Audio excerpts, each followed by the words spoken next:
Dr. Amanda Carter stared at the data on her screen for the fifth time that morning. Her coffee had gone cold, forgotten on her desk as she reviewed the results of her 10-year study on human aggression patterns. Something wasn't adding up, but in a good way. Dr. Carter, her research assistant, stuck his head through the door. You might want to turn on the news. She reached for the remote without looking away from her screen. The wall-mounted display flickered to life, and suddenly her research didn't seem as important anymore. The news anchor's face was pale as he spoke about the massive ship that had just appeared in orbit around Earth. "This is not a drill or a hoax," the anchor said, his voice trembling slightly.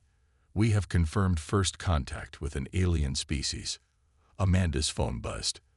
The caller ID showed it was Peter Walsh from the State Department. She had worked with him before on international peace initiatives. "Amanda." Peter's voice was tight with tension. "We need you at the Pentagon. Now." 3 hours later, Amanda sat in a crowded briefing room with Peter and 30 other experts from various fields. The alien ship had sent its first message. They were called the Zarkanians, and they came in peace. "They want to meet," Peter explained to the room. "They've specifically requested to speak with our scientists and diplomats first." "Dr. Carter, your research on human aggression patterns makes you uniquely qualified for this." Amanda raised an eyebrow. "My research isn't even complete. I've just found something strange in human neural patterns that suggests our violence might have evolved differently than we thought." "That's exactly why we need you," Peter said. "These aliens, they're different.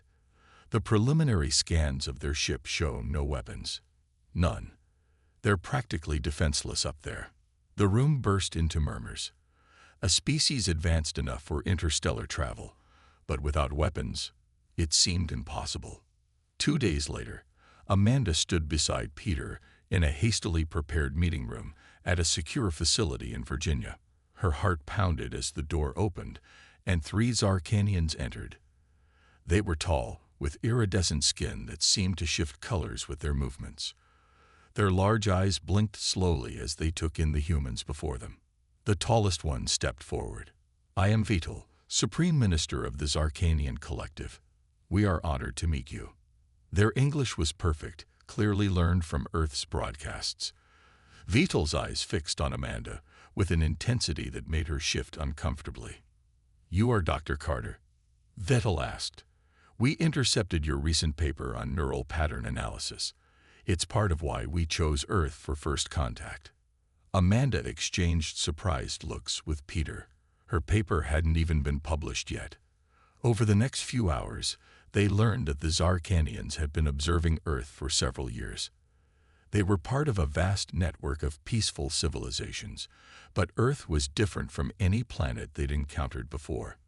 "Your species fascinates us," Vital explained, gesturing with long, graceful fingers. "You create art of stunning beauty, yet you also build weapons of incredible destruction. You wage wars, yet you risk your lives to save strangers. You have violence in your history, yet you strive for peace." Peter maintained his diplomatic smile, but Amanda could see the tension in his shoulders. They had agreed to downplay humanity's violent tendencies, fearing it might frighten their peaceful visitors. "We focus on peaceful resolution whenever possible," Peter said carefully. Vital's skin shifted to a deeper blue. "Yet you maintain military forces. We've observed your training exercises. The complexity of your tactical thinking is remarkable." Amanda leaned forward. "Supreme Minister, you mentioned your civilization is part of a network. Have you never needed to defend yourselves?" The 3 Zarkanians exchanged looks. "We have never needed to," Vital said. "In our history, we developed technology to avoid conflicts. We can disable aggressive thoughts in any Zarkanian who might harm another." Amanda's scientific curiosity overcame her diplomatic caution. "But what about external threats? Other species?" "We have been fortunate," Vital said, but something in their tone made Amanda suspect there was more to the story. As the meeting continued, Amanda's mind kept returning to her recent research findings. She had discovered that human neural patterns showed an unusual connection between areas processing violence and those handling empathy. It was as if human violence had evolved not just for aggression, but for protection. The meeting was interrupted by an urgent message. Peter excused himself to take it, returning moments later with a pale face. "Supreme Minister," he said formally, "we've just received word that an unidentified ship has entered our solar system. It's not responding to hails." The reaction from the Zarkanians was immediate and striking. Their skin shifted to a pale, almost white color, and they huddled together, speaking rapidly in their own language. "Is something wrong?" Amanda asked. Vital turned to her, their large eyes now filled with what could only be described as fear. "We had hoped to have more time before telling you this, but we chose Earth for first contact, not just out of curiosity. We need your help." "Our help?" Peter asked, confusion clear on his face. "Yes," Vital said. "There are threats in this galaxy that our peaceful ways cannot handle. We have lost colonies. Other peaceful species have lost entire worlds. We need to learn how to protect ourselves." Amanda's mind raced back to her research data, the strange patterns she'd found, the unique way human violence had evolved alongside their capacity for protection and empathy. Could this be why? The room's atmosphere changed as the implications sank in. Humanity, with all its violent history, might be exactly what these peaceful aliens needed, not despite their capacity for violence, but because of it. Peter cleared his throat. "Supreme Minister, I think we need to have a much longer conversation about this." As if to emphasize his point, alarms began blaring throughout the facility. The unidentified ship had changed course. It was heading directly toward Earth. Amanda looked at the frightened Zarkanians, then at her data pad showing her research results. For the first time, she began to understand why human violence had evolved the way it did. It wasn't just about aggression or dominance. It was about protection, about standing between the helpless and harm. The next few hours would prove just how important that evolution had been, not just for humanity, but for the galaxy itself. Lieutenant Christopher Hayes stood at attention on the bridge of the U.S. Defender, his eyes fixed on the main screen. The unknown ship had entered the solar system 3 hours ago, and every attempt at communication had failed. Behind him, 2 Zarkanian observers watched with obvious nervousness, their skin shifting between pale blues and grays. "Sir, the vessel is changing course again," the sensor officer reported. "It's heading toward the Zarkanian ship." Captain Jennifer Morris nodded grimly. "Lieutenant Hayes, tactical analysis." Chris studied the data streaming across his console. The unknown ship's movement patterns seemed familiar. "Captain, they're using standard pirate approach vectors. I've seen these tactics before in the Saturn colonies." The Zarkanians moved closer, their large eyes wide with concern. "Pirates," one of them asked. "In deep space.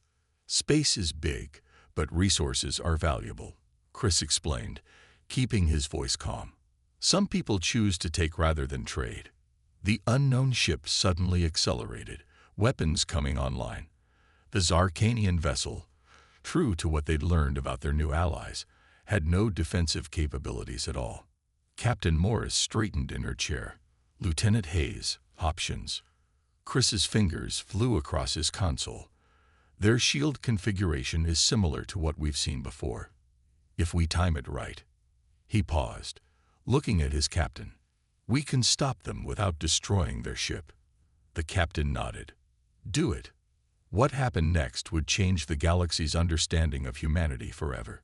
Chris coordinated a series of precise maneuvers, using the Defender's superior speed and firepower not to destroy, but to disable. His targeting was surgical. Weapons, engines, communications, all disabled without a single loss of life. The Zarkanians watched in stunned silence as Chris directed the operation. Their skin had shifted to a deep purple, a color humans hadn't seen before. "You could have destroyed them," one of the observers said quietly. Chris turned to face them. "We could have, but that wasn't necessary." The goal was to stop them from hurting anyone, not to hurt them. Back on Earth, Dr. Amanda Carter and Peter Walsh were in an emergency meeting with Supreme Minister Vatel when the news of the space battle reached them. Vatel's reaction to the report was unexpected. Instead of relief, they showed signs of what seemed like distress. "Is something wrong?" Amanda asked. The threat was stopped, and no one was killed. Vitel's skin rippled with changing colors. "That is precisely what troubles us, Dr. Carter. Your species possesses incredible capacity for violence, yet you choose to limit it. How is this possible?" Peter started to give another diplomatic answer, but Amanda held up her hand. "I think it's time we were completely honest," she said. "Supreme Minister, my research wasn't just about aggression patterns. It was about how violence and protection evolved together in humans." She pulled up her research data on the room's main display. "Look at these neural patterns. In humans, the capacity for violence developed alongside our capacity for empathy. We don't just fight because we can. We fight to protect what we care about." Vitel moved closer to the display, their scientific curiosity evident. "This is remarkable. In all our studies of various species, we've never seen this pattern." The meeting was interrupted by a call from the U.S. Defender. Lieutenant Hayes and the Zarkanian observers were requesting permission to join them. 20 minutes later, they were all assembled in the conference room. Chris stood before them, still in his tactical uniform, and described the battle. As he explained his decision-making process, Amanda noticed the patterns matching her research perfectly, every violent capability balanced by protective intent.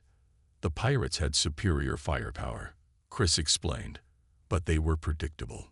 They expected either complete submission or total destruction. They weren't prepared for targeted defense." The Zarkanian observers nodded enthusiastically. "It was unlike anything in our records," one said. "The precision, the control, the restraint." Vatel turned to face Amanda and Peter. "We must speak plainly now. Our civilization is facing a crisis. There are species in this galaxy who view our peaceful nature as weakness. We have lost colonies, seen allies driven from their homes. We came to Earth not just for cultural exchange, but because we detected something unique in your species. You need us to teach you how to fight," Peter said quietly. "No," Vatel replied. "We need you to teach us how to protect." There is a difference, as Lieutenant Hayes just demonstrated. Amanda looked at her data again, seeing it with new eyes. "The neural patterns I discovered, they're not just about violence. They're about choice. Humans can choose violence, but we can also choose how much to use, when to use it, and most importantly, why." Chris stepped forward. "With respect, Supreme Minister, learning to protect others isn't just about tactics or technology. It's about understanding when force is necessary and when it isn't. It's about knowing that having the power to destroy doesn't mean you have to use it." The room fell silent as the implications sank in. Humanity's violent history, long seen as a source of shame, might actually be the key to protecting peaceful civilizations across the galaxy. Vitel's skin settled into a deep, steady blue. "Then we have much to learn from each other. Your species has mastered something we never understood: the art of controlling violence rather than eliminating it." Amanda shared a look with Chris and Peter. The responsibility they were being offered was enormous.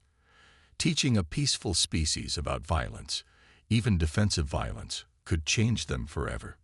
"There's something else you should know," Vatel added, their tone growing more serious. "The ship you encountered today, it wasn't random. The threats are growing. More aggressive species are pushing into peaceful systems. We need to learn quickly, or more worlds will fall." Chris straightened his uniform. "Then we'll need to start with the basics. First rule of protection: understanding the threat doesn't mean becoming like it." As the meeting continued into the night, Amanda updated her research notes. The evolution of violence in humans wasn't a quirk of nature or a developmental mistake. It was a tool, refined over millennia, to protect not just themselves but others. And now, That tool might be the key to protecting peace across the galaxy. The real question was, could they teach the Zarkanians to understand violence without losing their peaceful nature in the process?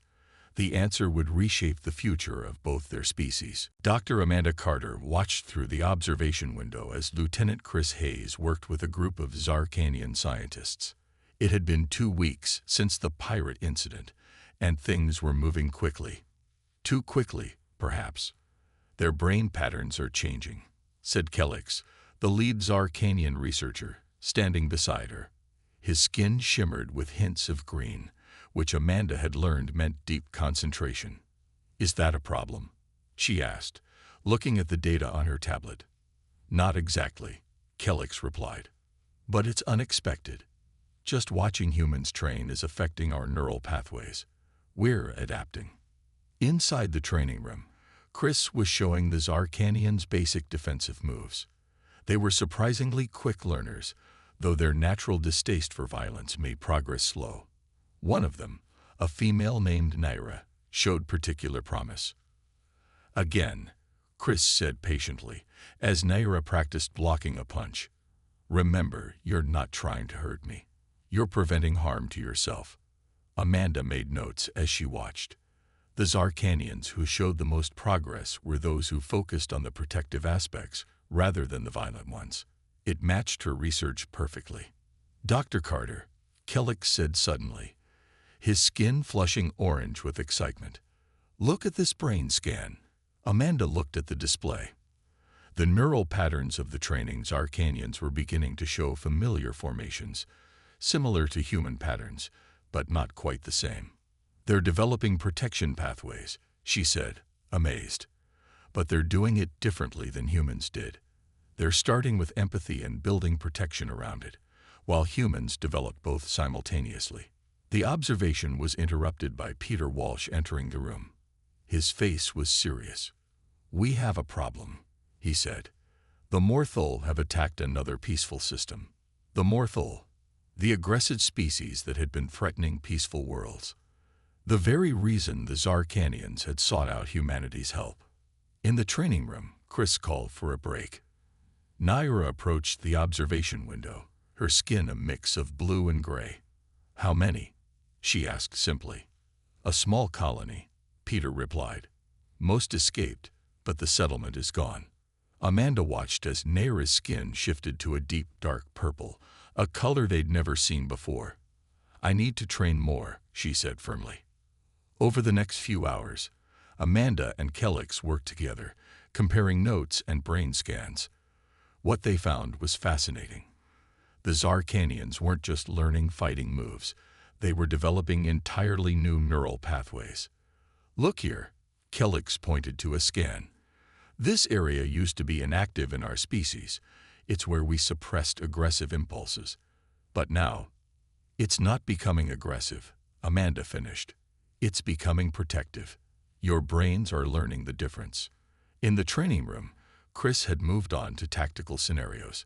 He used holograms to create situations where the Zarkanians had to decide how to respond to threats. The key is proportional response, he explained. You use only as much force as needed to stop the threat. No more, no less. Naira excelled at these exercises. She seemed to grasp intuitively what many of her people struggled with, the idea that violence could be controlled and directed. It's like a dam, she said during one session. You don't destroy the river, you guide it where it needs to go. That evening, Amanda met with Supreme Minister Vidal to discuss their progress. The Zarkanian leader's skin showed mixed colors, reflecting their conflicted emotions. We are changing, Vidal said. Some of our people fear we are becoming too much like humans. Amanda shook her head. You're not becoming like us. You're becoming a new version of yourselves. Look at the data. You're developing protective instincts in your own unique way. She showed Vidal the comparison scans. Humans developed violence and empathy together, which meant we had to learn to control our violence. Your species is starting with perfect empathy and learning protection. The end result might be similar, but the path is different. Their discussion was interrupted by an alert. Chris and Naira had made a breakthrough in the training room. When Amanda and Vital arrived, they found the training area transformed. Naira was leading the group of Zarkanians through a complex defensive exercise, but with a distinctly Zarkanian twist. Instead of fighting stances, they moved in flowing patterns. Rather than blocking attacks, they redirected them. It was defense, but unlike anything humans had developed. They're using their natural empathy, Chris explained, watching with obvious pride. They can sense aggressive intent and counter it before it becomes harmful. It's not our way, but it works. Kellix's skin was practically glowing as he recorded the session. This is remarkable. They're not learning to be violent. They're learning to prevent violence. The neural patterns are completely new. Amanda looked at her own data. The Zarkanians were developing something unprecedented, a form of defense based on their peaceful nature rather than despite it. Supreme Minister, she said, turning to Vital, I don't think we're teaching your people to be violent. I think we're helping them discover something that was already there, the capacity to protect without losing themselves. Vettel watched as Naira led another exercise. Perhaps this is why we were drawn to Earth, they said thoughtfully, not to learn violence, but to understand how to maintain peace through strength. As if to emphasize the point, Naira demonstrated a new technique. When Chris threw a punch, she didn't block or dodge. Instead, she somehow guided his energy away, leaving both of them unharmed. The neural patterns during that move were fascinating, Kellix said, studying his readings. It's like they're learning to sense and redirect aggressive energy, rather than meet it with more aggression. Amanda added the new data to her research. The evolution of violence in humans had been about learning to control and direct force. The Zarkanians were teaching them that there might be another way, not to control violence, but to transform it. As the day ended, Chris and Naira stood together, comparing notes on their progress. They represented something new, a bridge between two very different approaches to dealing with conflict. Tomorrow, Naira said, her skin glowing with determination, we start teaching our way to your security teams. Chris raised an eyebrow. Our way? Yes, she replied. You taught us to protect. Now we'll teach you to prevent. Together, we might find a better way than either of us had alone. Amanda made one final note in her research log. The unexpected evolution of violence wasn't just about humans anymore. It was about two species learning from each other, finding a balance between force and peace that neither had imagined possible. The real test would come soon enough. The Morthul were still out there, and they wouldn't wait forever. The emergency alarms woke Amanda at 3 in the morning. She was still in her lab, having fallen asleep over her research data. The screens around her flashed red, and she could hear running footsteps in the hallway. Dr. Carter. Kellix burst into the lab, his skin almost white with fear. The Morthul. They've launched a major attack. 3 peaceful systems at once. Amanda grabbed her tablet and ran with him to the command center. The room was already full when they arrived. Peter Walsh stood with Supreme Minister Vital, both looking at the large display showing the attacks. Lieutenant Chris Hayes and Commander Naira were hunched over tactical displays, talking quickly. How bad is it? Amanda asked. Bad, Chris answered without looking up. The Morthul aren't just raiding anymore. This is a coordinated invasion. They're targeting the weakest worlds first. Naira's skin shifted through shades of dark purple as she studied the attack patterns. They know our weaknesses. They know we cannot fight back effectively yet. The room fell quiet as new information appeared on the main screen. The Morthul ships were larger than anything they'd seen before. Early reports showed they were using new weapons, designed to cause maximum destruction. We need more time, Kellix said, looking at his research data. Our people are learning, but we're not ready for this scale of conflict. Chris straightened up from the tactical display. Then we'll have to buy you that time. Peter shook his head. The Earth Defense Fleet is strong, but we can't protect 3 systems at once. Not against this many ships. We don't have to, Naira said suddenly. Her skin had settled into a steady, deep blue. We can use what we've learned. Show me the Morthal fleet formations again. Chris brought up the display. The Morthal ships were arranged in traditional attack patterns, clearly designed for maximum destructive power. Look at their positioning, Naira said, pointing. They expect either no resistance or direct confrontation. They don't understand our new methods. Amanda watched as Chris and Naira began working together, combining human tactical knowledge with the Zarkanians' new defensive techniques. Around them, other humans and Zarkanians joined in, adding their ideas. We can use the gravity wells here, one human officer suggested.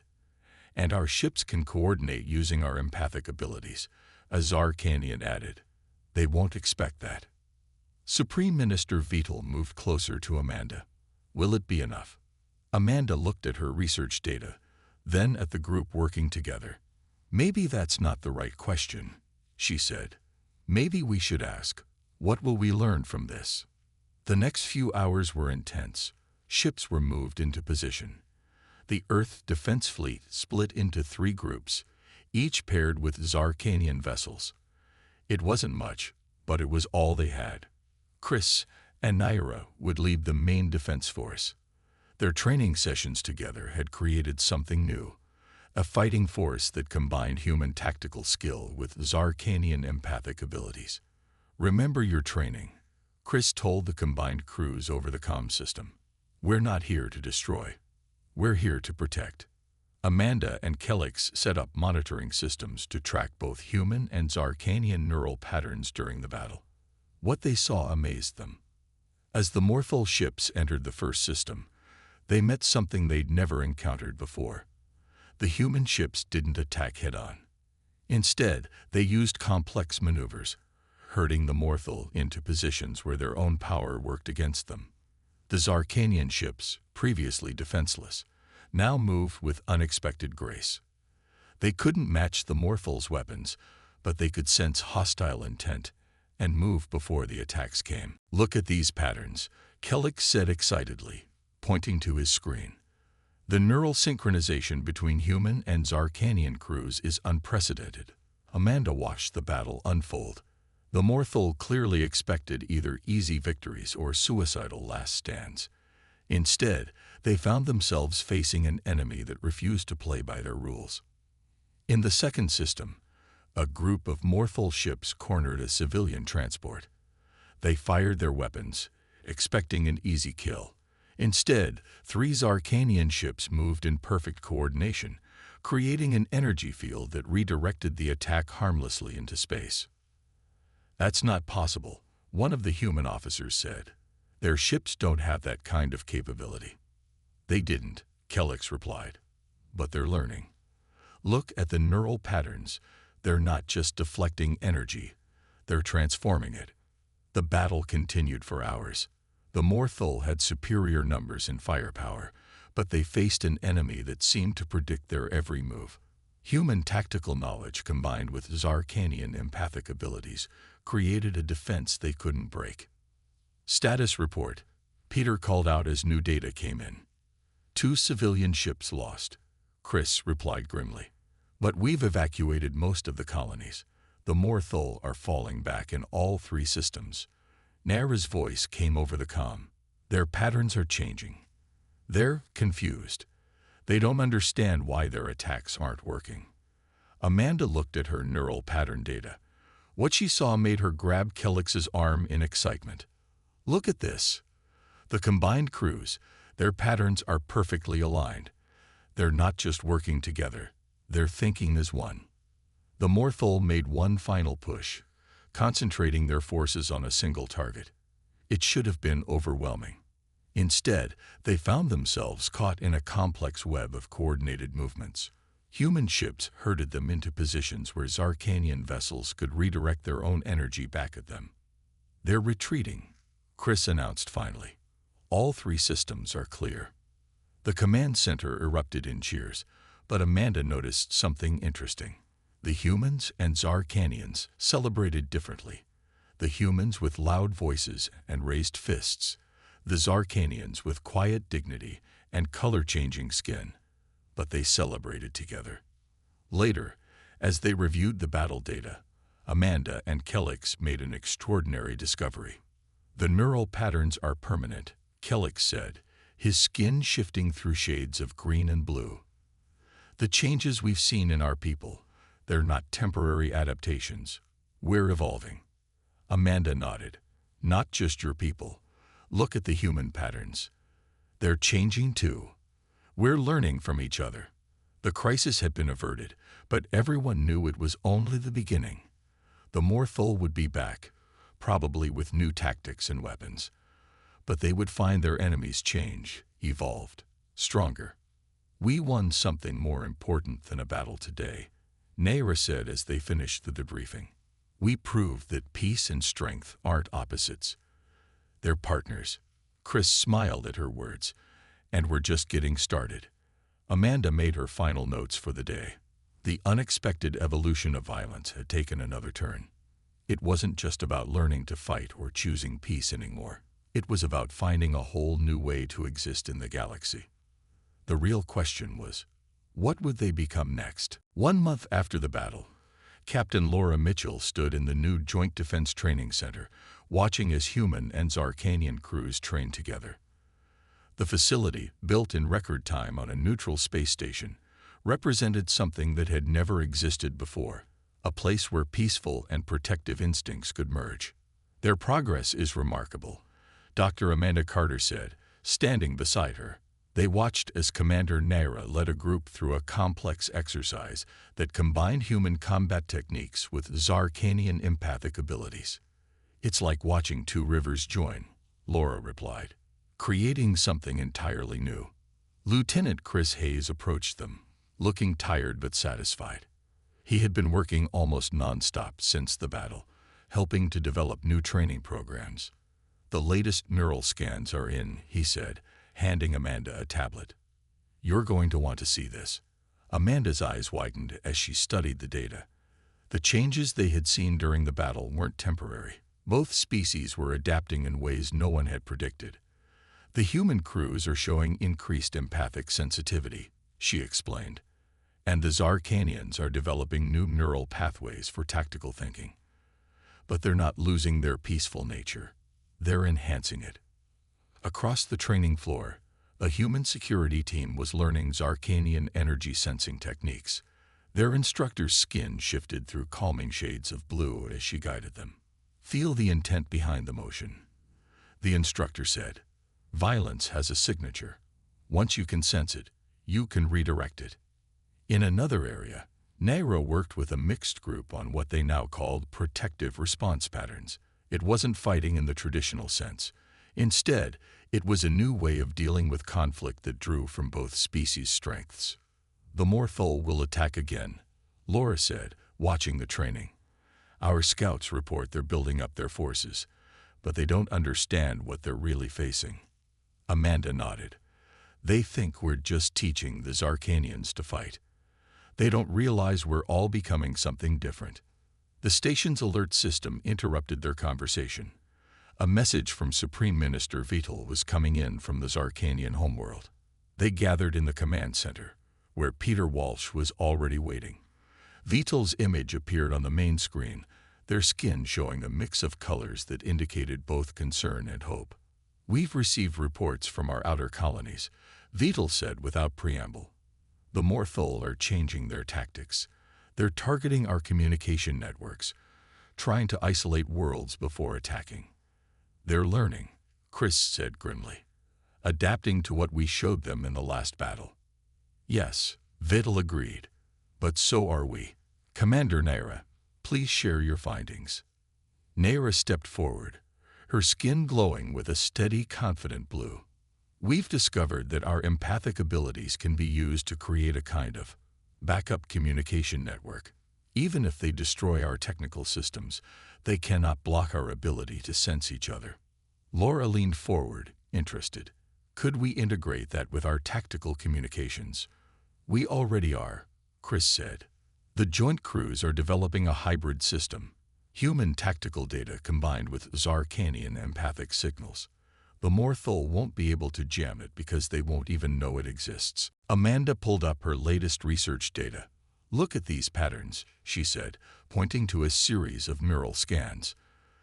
The human crews involved in this project are showing unprecedented development in their limbic systems, the emotional centers of the brain. They're not just learning to use Zarkanian techniques. Their brains are adapting to make it possible. And our people, Naira added, are developing new neural structures that mirror human tactical centers. But we're not becoming violent. We're learning to understand violence so we can prevent it. Peter, who had been quiet until now, spoke up. What are the broader implications of these changes? Amanda and Naira shared a look. They had been discussing this very question in their research sessions. We think, Amanda said carefully, that both our species are evolving toward a new way of dealing with conflict. The humans are becoming more empathic and sensitive to others' intentions, while the Zarkanians are developing the ability to act decisively when needed. But neither species is losing its essential nature. Vital's image shifted slightly. There are those among my people who fear we are becoming too much like humans, too willing to engage in conflict. With respect, Supreme Minister, Laura said, what I've seen in training suggests the opposite. Your people aren't learning to love violence. They're learning to understand it so they can better prevent it. And my human crews aren't becoming less willing to fight. They're learning to fight smarter, with more awareness of the consequences. The discussion was interrupted by a training exercise alert. On the main floor, a mixed human-Zarkanian team was attempting a new defensive technique. They watched as a human security officer faced off against a holographic attacker. Instead of responding with force, she moved in a way that seemed to flow around the attack, using techniques learned from the Zarkanians. Behind her, her Zarkanian partner coordinated their movements, using newly developed tactical skills to position them perfectly. That's it exactly, Amanda said excitedly. Look at their neural patterns during this exercise. The human officer isn't just copying Zarkanian movements. Her brain is processing conflict in a new way. And her Zarkanian partner isn't just following human tactical rules. They're developing their own understanding of strategic thinking. We're creating a new paradigm, Naira said, one that neither of our species could have developed alone. Vital's image showed colors of deep satisfaction. Perhaps this is the true purpose of our meeting. Not for one species to teach the other, but for both to grow together. As the day continued, more examples of this evolution appeared. Human crews demonstrated an increasing ability to sense hostile intent before it manifested. Zarkanian teams developed new ways to use their peaceful nature as a tactical advantage. The Morthul think they're facing two separate species learning to work together, Laura said as they watched the training continue. They don't understand that we're becoming something new, something they've never encountered before. Amanda made notes on her tablet, adding to her growing research on this unprecedented development. The evolution of violence was taking an unexpected turn. Instead of one species learning from another, both were transforming, creating a new way of maintaining peace in the galaxy.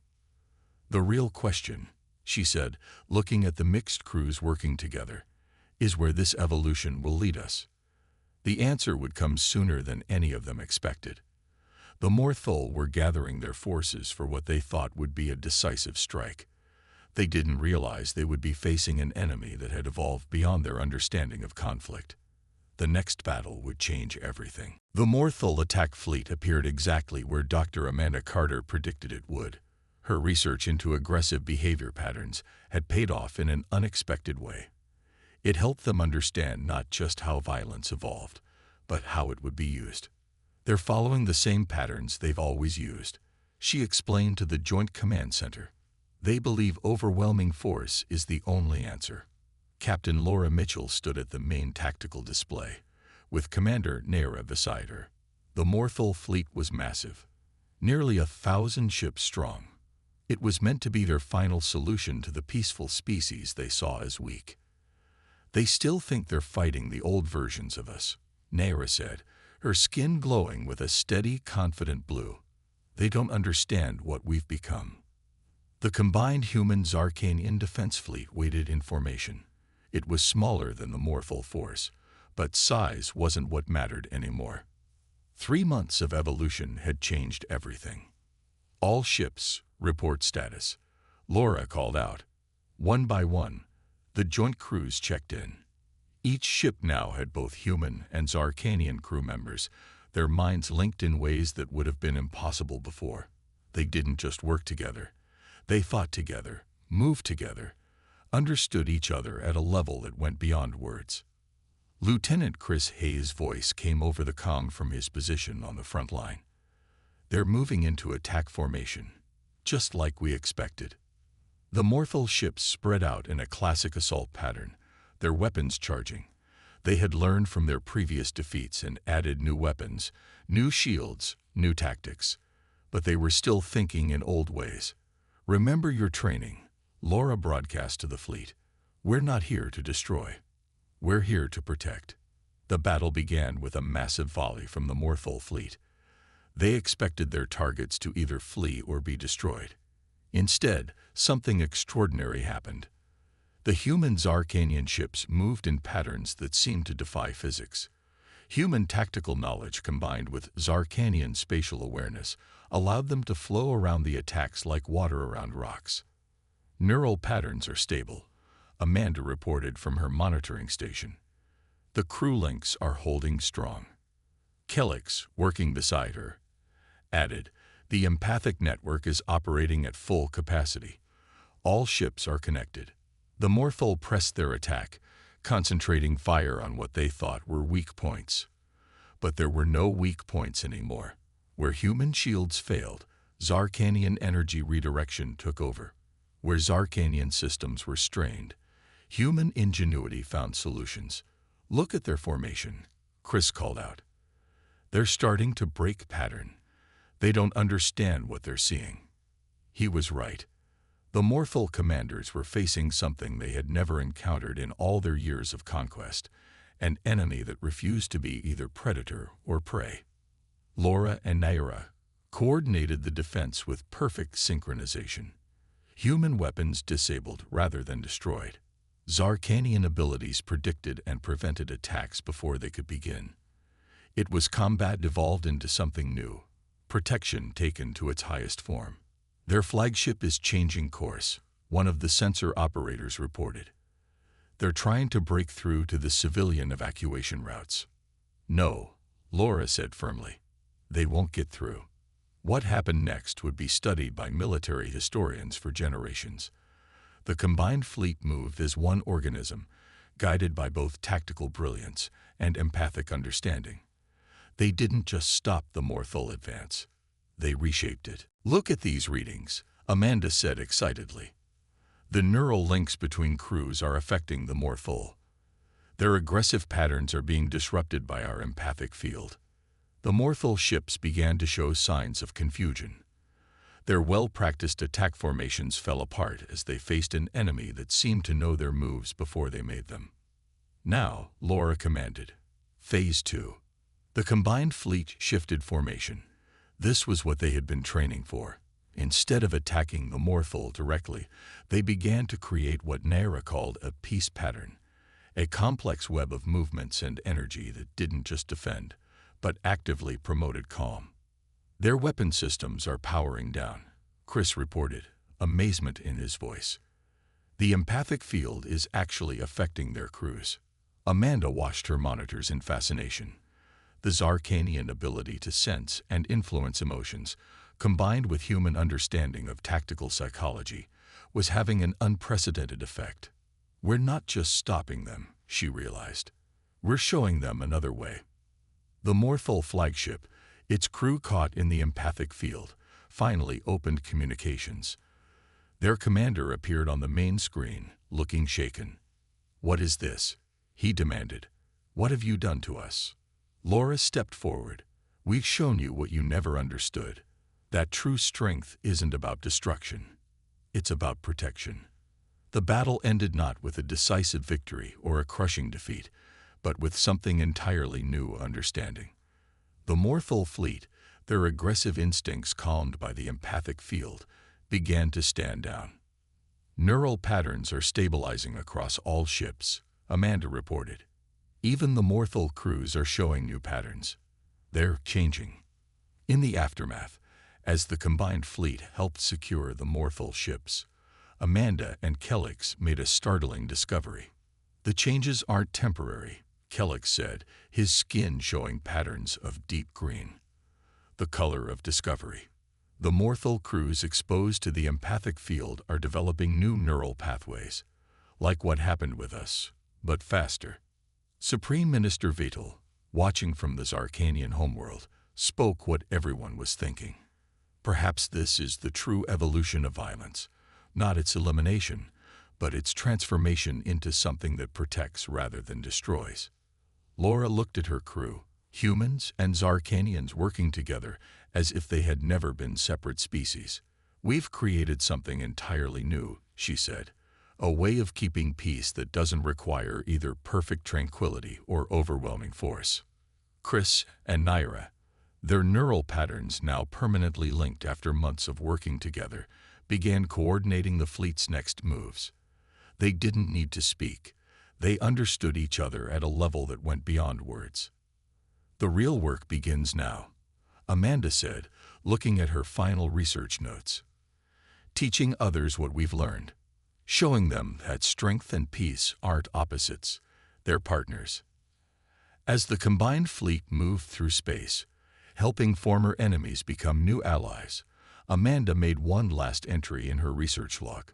The unexpected evolution of violence has led us to an even more unexpected destination. We set out to teach peace to protect itself, but in the process, we've taught violence to understand peace. The result isn't the elimination of either, but a synthesis, a new way of existing in the galaxy that takes the best of both and creates something greater. The story wasn't over. In many ways, it was just beginning. But the path forward was clear, not a path of pure peace or pure violence, but a new way that combined the strength to protect with the wisdom to understand. Humanity and the Zarkanians had changed each other, and in doing so, they had changed the galaxy.